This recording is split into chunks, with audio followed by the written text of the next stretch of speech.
బాగాలేదు అనేది క్లియర్గా తెలిసిపోతుంది. ముఖ్యంగా ఎందుకు తెలిసిపోతుందంటే జ్యోతికృష్ణ గారికి అండ్ క్రిష్ గారికి ఉన్న తేడా స్క్రీన్ మీద కనిపించిపోతుంది మేడం.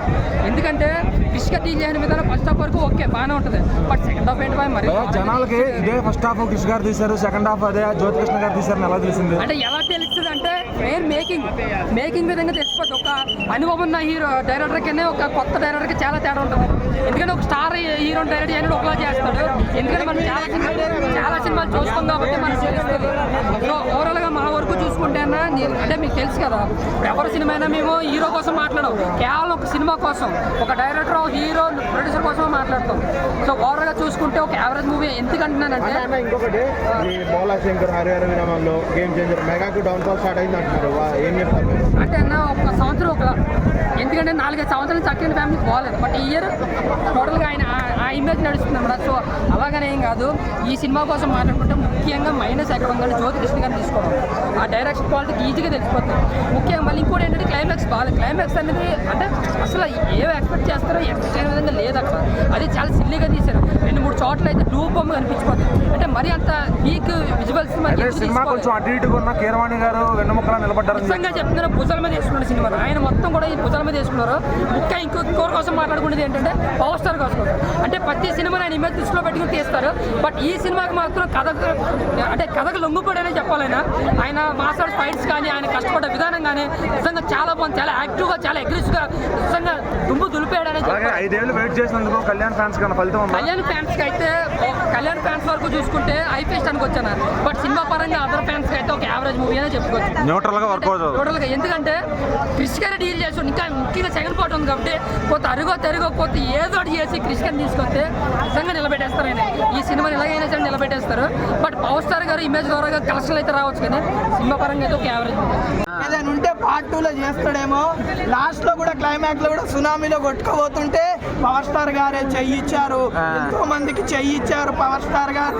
విధంగా విలన్ కి కూడా ఇచ్చాడు. సెకండ్ హాఫ్ లో లేపేటట్టు.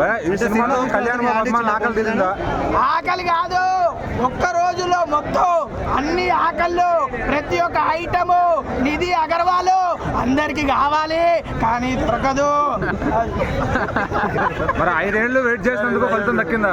5 ఏళ్ళు వెయిట్ చేసినందుకు నిధి అగర్వాల్ కి ఫలితం దక్కిందో లేదో నాకు తెలియదు, కానీ నాకు మాత్రం దక్కింది. తీసుకొస్తున్నారు. సో సినిమా విషయానికి వస్తే కనుక పార్ట్ 2 కనుక ఇట్లా ఉంటే కనుక నిజంగా డిసప్పాయింట్ అండి. ఏంటంటే గుర్రం సీన్లు కానీ ఈజీ వర్క్లు కానీ కొన్ని సీన్లు అయితే మాత్రం సినిమా ఎంత బాగున్నా ఇక్కడ తప్పులు వెతికేవాడే ఉంటాడు ఆడియన్స్ అనేవాడు. ఎందుకంటే ఇక్కడ మగధీరా కానీ కేజీఎఫ్ కానీ అన్ని సినిమా చూసినాడు ఆ కైండ్ ఆఫ్ స్క్రీన్ ప్లే ఉండాలని కోరుకుంటాడు. మరి అలాంటిది పవన్ కళ్యాణ్ గారి స్క్రీన్ మీదకి వచ్చాక అదే ఎక్స్పెక్టేషన్ తీసుకుంటారు. అంటే డైరెక్టర్ గారికి చూపించడం రాలేదనుకోవచ్చా? డైరెక్టర్ గారికి చూపించడంలో 100-200% నేను చెప్తున్నా, జాగ్రత్తలు తీసుకోలే. ఏదో పవన్ కళ్యాణ్ గారు షూట్లోకి వచ్చేసారు కదా, ఏదో చేసేస్తున్నాం కదా అని అనుకున్నారు, కానీ ఒక్క డెడికేషన్గా కొన్ని సీన్లు, ఆ గుర్రం సీన్లు లేకపోతే ఆ కొండలు చూపించే విధానం కానీ బ్యాక్ షాట్లు ఒకలాగా ఉంటున్నాయి. బ్యాక్ షాట్లు ఏమో ఒరిజినల్గా గుర్రం మీద వెళ్తున్నట్టు ఉన్నాయి, ఫ్రంట్ షాట్లు ఏమో గ్రాఫిక్లా కనబడిపోతున్నాయి. సో అది ప్రతి ఒక్కరికి అనిపిస్తుంది. అదొక్కటే తప్ప ఇందులో పవన్ కళ్యాణ్ గారిని తప్పు చేయడం కానీ. క్రిష్ గారు డైరెక్ట్ చేశారు, సెకండ్ హాఫ్ జ్యోతికృష్ణ గారు డైరెక్ట్ చేశారు అంటున్నారు. నిజంగా అది ఫస్ట్ హాఫ్ ఎవరు చేశారో తెలియదు.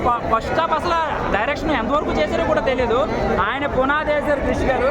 సో ఆ పునాది కంటిన్యూటీగా లాస్ట్ దాకా ఉంటే కనుక ఈ రోజున 2000 కాదు 3000 పెట్టి కొనడానికి కూడా రెడీగా ఉన్నది ఇక్కడ. అయితే ఈ పాయింట్ నార్త్ లో కూడా ఎక్కుతుంది, ఎందుకంటే ఈ రోజు పవన్ కళ్యాణ్ గారి క్రేజ్ ఇండియా వైడ్ గా ఉంది కాబట్టి ఇదే స్టోరీ పాయింట్ అక్కడ కూడా రీచ్ అవుద్దా? అదే ఎందుకంటే ఇది కోహినూర్ డైమండ్ అంటే అప్పట్లో అసలు ఔరంగాబాద్ అంటే ఎవరికి తెలియదు. అసలు అప్పుడు హైదరాబాద్ చార్మినార్ ఎలా ఉండేది, అసలు ఈ నగలు ఈ డైమండ్ల కోసం అసలు ఎందుకు ఇలా జరుగుతుంది అంటే పవన్ కళ్యాణ్ గారు కోహినూర్ డైమండ్ కోసం ఇక్కడ ఫైట్ చేయట్లే, అక్కడ సనాతన ధర్మంలో ఒక 4 గురువుల కోసం ఫైట్ చేస్తున్నారు. సో దానికి లింక్ యాడ్ చేశారనమాట.